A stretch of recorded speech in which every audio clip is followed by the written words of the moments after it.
All right. Um,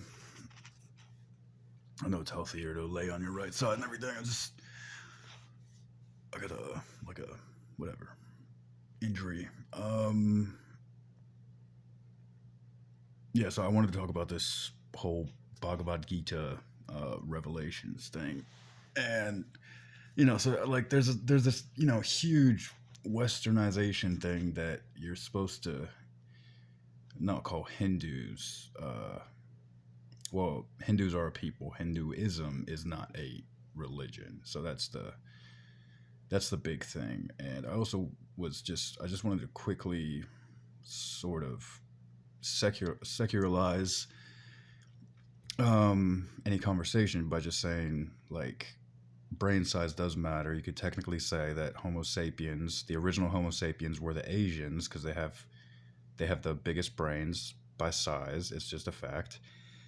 And black people have the technically the smallest brains, like between Asian, white, and black. And and then you also have your Neanderthal. So yet there's no significant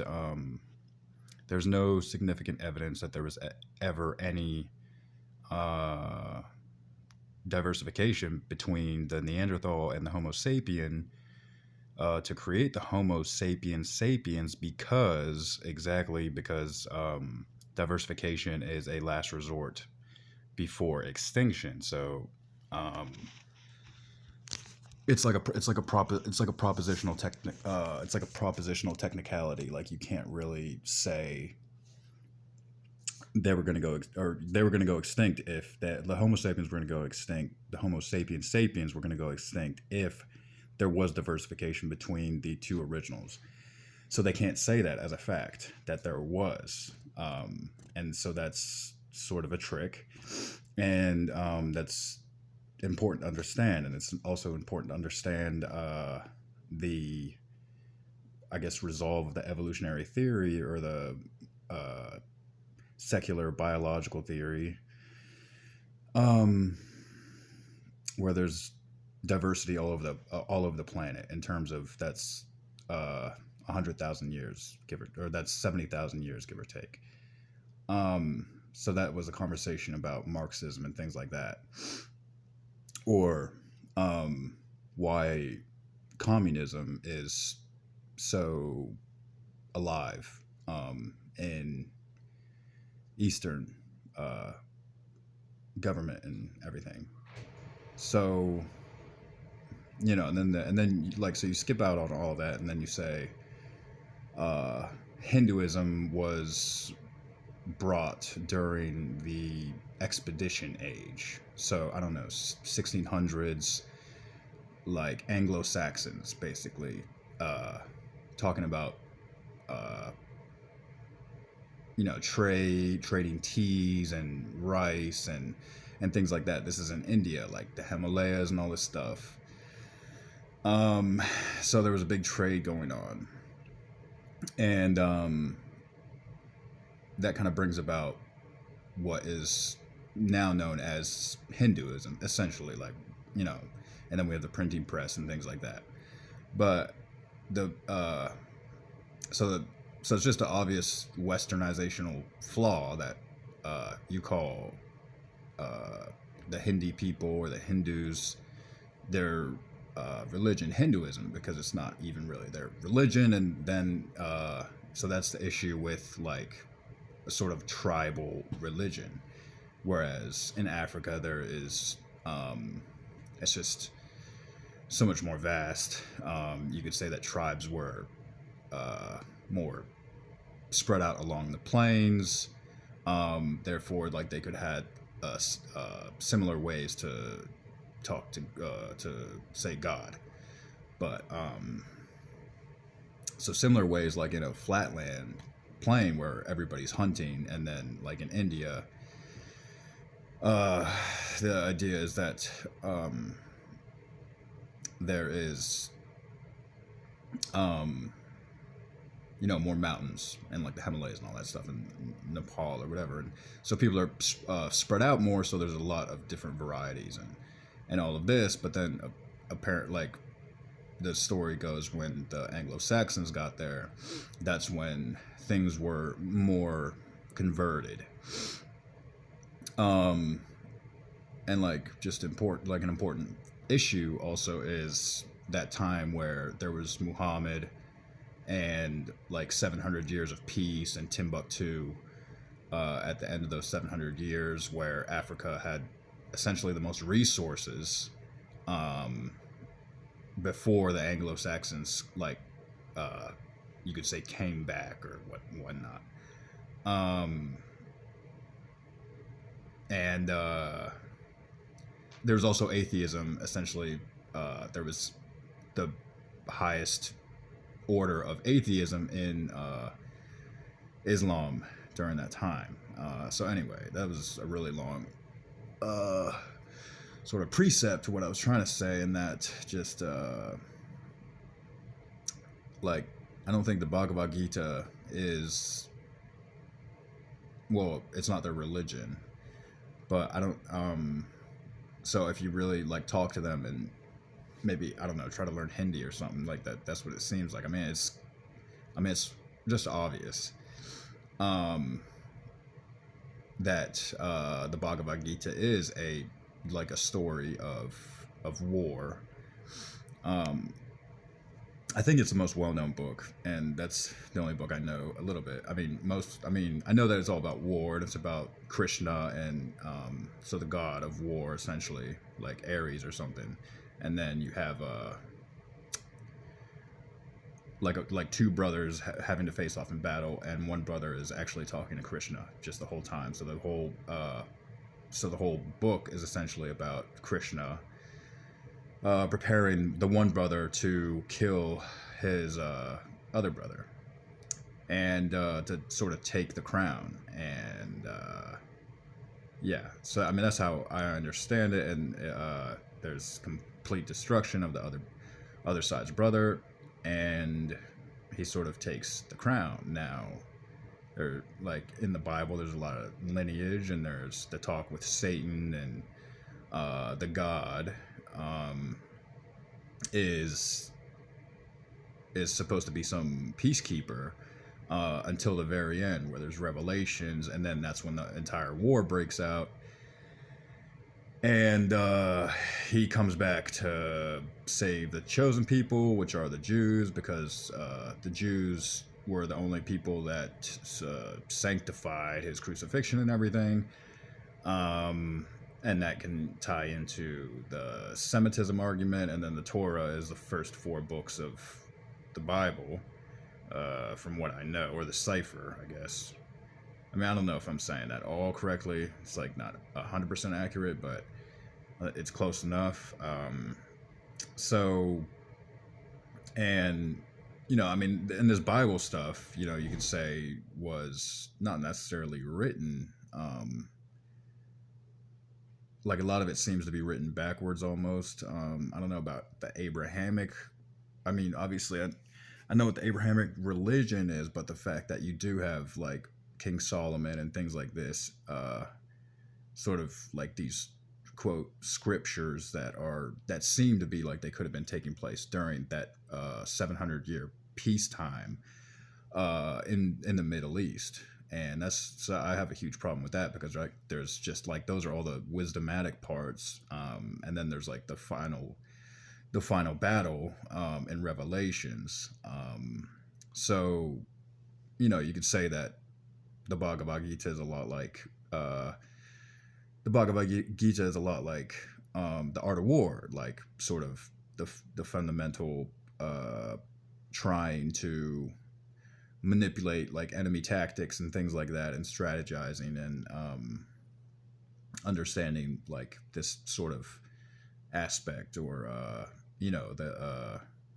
the Tao is like Krishna explaining why the war has to happen, and why he has to kill his brother, and why there'll be peacetime afterwards, and things like that. I know there's like a crazy amount of war going on, but I think there just seems to be a lot of because like I know, just seems like there's been so much westernization of Hinduism.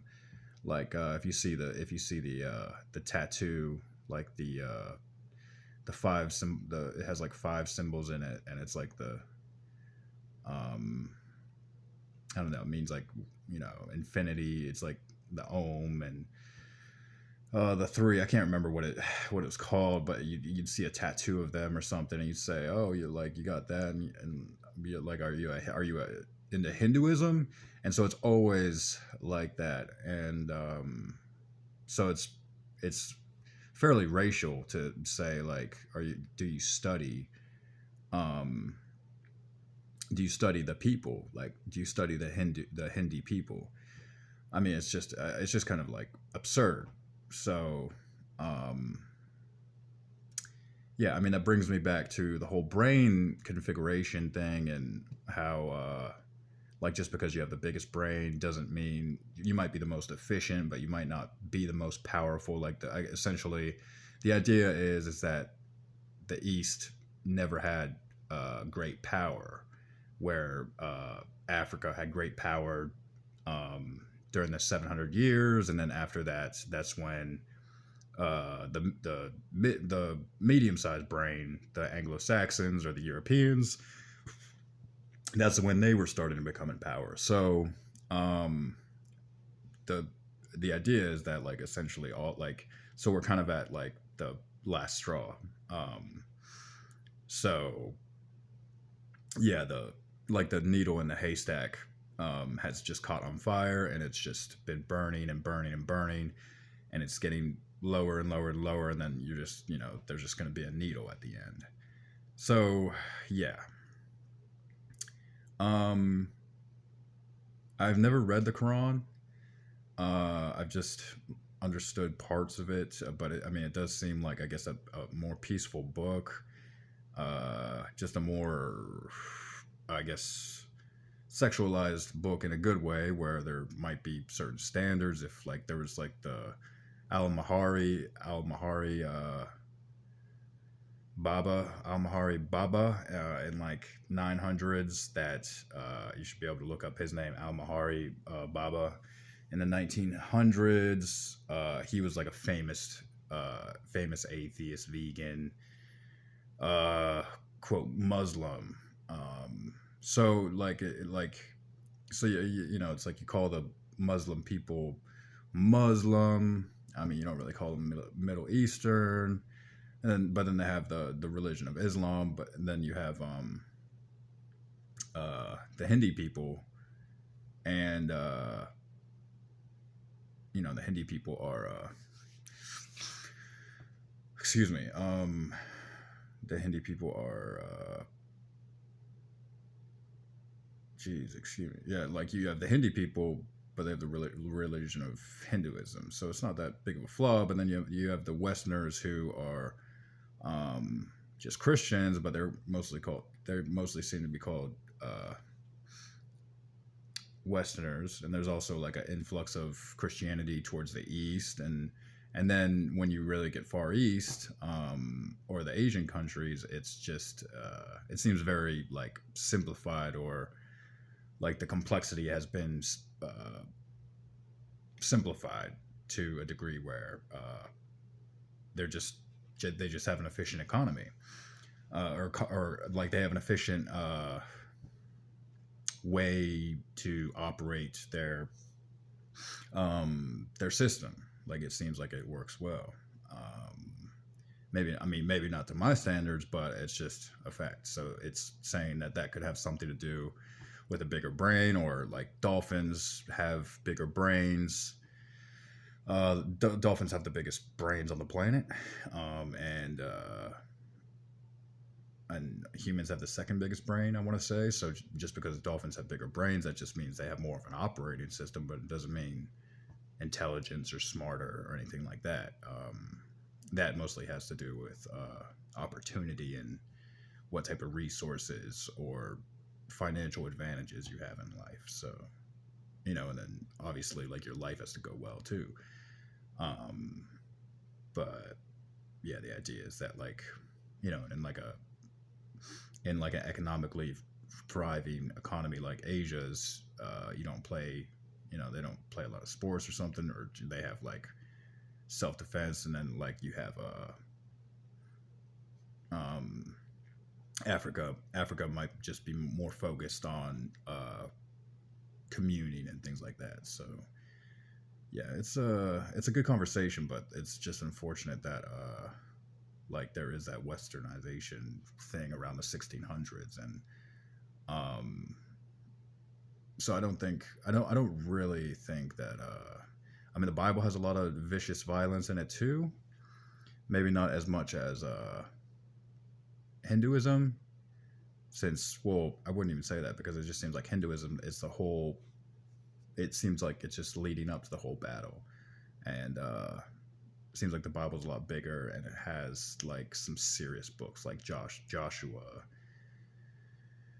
for example, and Joshua just like slays everybody. I mean, you could just call that right there sort of like the final war.